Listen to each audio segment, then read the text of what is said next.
Hi, students. This is Donna, the tutor. Today I want to talk to you a little bit about the paragraph. So this is a map or a guide I've created to help you follow the sentence structure of an ordinary paragraph. So this will help you with organization. So your first sentence will be your main idea. Your main idea is the most important point that you want to make in your paragraph. In a college level paper or essay, this will be your thesis statement, which is the argument or the persuasive point that you're trying to make with your essay. So your first sentence will show your main idea or your introduction. Sometimes that introduction is what we call a lead sentence or a hook. The nickname for the lead sentence is called a hook.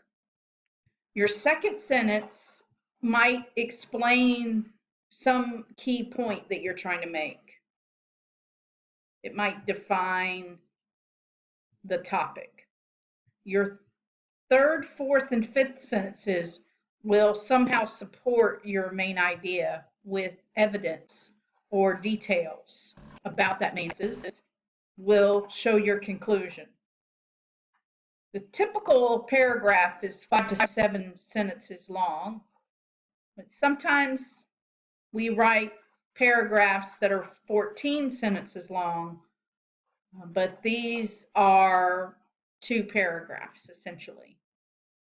So your fifth and sixth sentences will somehow explain your conclusion. So we can also think about the paragraph, these sentences, as who or what we want to talk about, and how or when and why.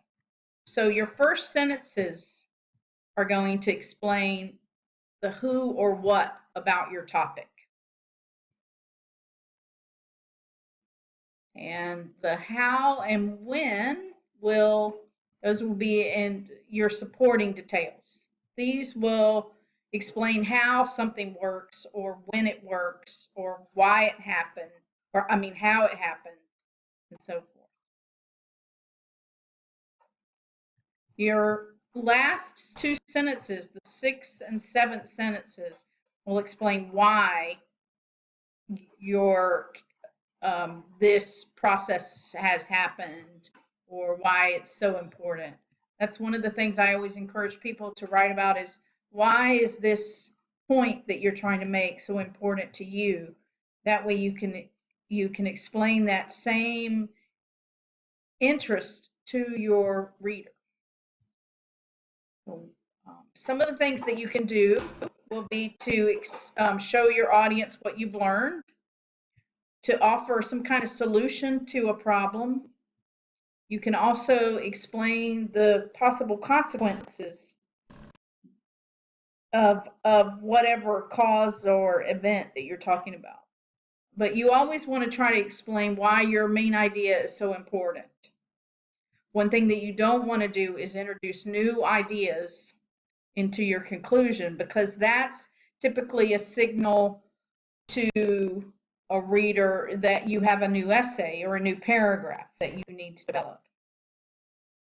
At the least, it will be confusing to your reader. They won't be sure about what main idea is.